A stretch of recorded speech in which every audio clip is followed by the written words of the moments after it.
वह नटराज हैं और उनकी अनेक मुद्राएं, उत्सवीय मुद्राएं। भारत अध्यात्म संपन्न देश है और अध्यात्म का एक रूप उत्सव भी है, और उस उत्सव की सिद्धि संगीत से होती है। संगीत की 3 विधाएं हैं: गायन, वादन, नर्तन।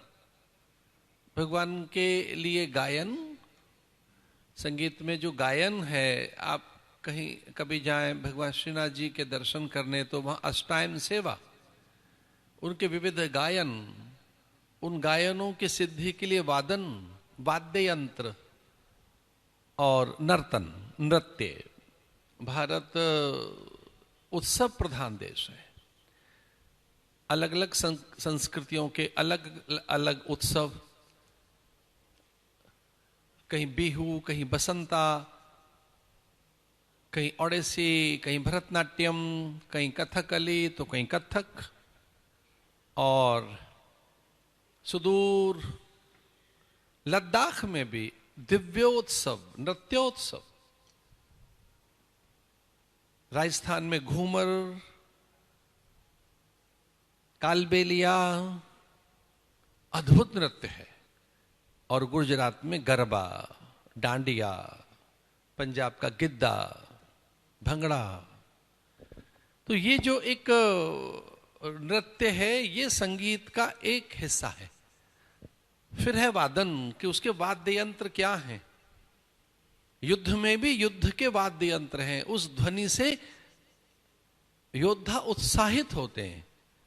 रणभेरियों से, दुंदुभि से, जब दुंदुभियां बजती हैं, रणभेरियां बजती हैं, तुमुल घोष होता है। उस घोष से, जय घोष से, उस रणभेरी से योद्धाओं का, शूरवीरों का पौरुष और शौर्य जागृत होता है।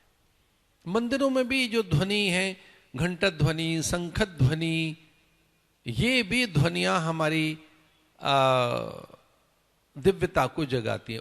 विविध प्रकार की रस वृद्धि होती है।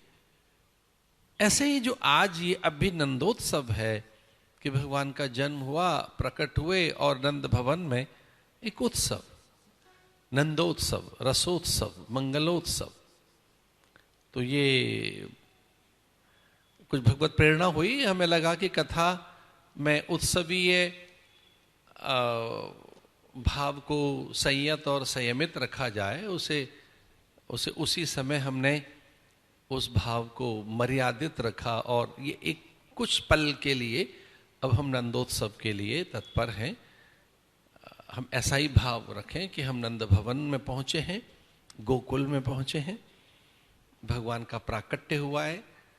विप्रझुंड में वहाँ देवगण हैं, और देव समूह में, हम देव सन्निधि में, हम कितने भाग्यवान हैं कि द्वारिका में हम संयोग से आज जन्माष्टमी मना रहे हैं। द्वारिका में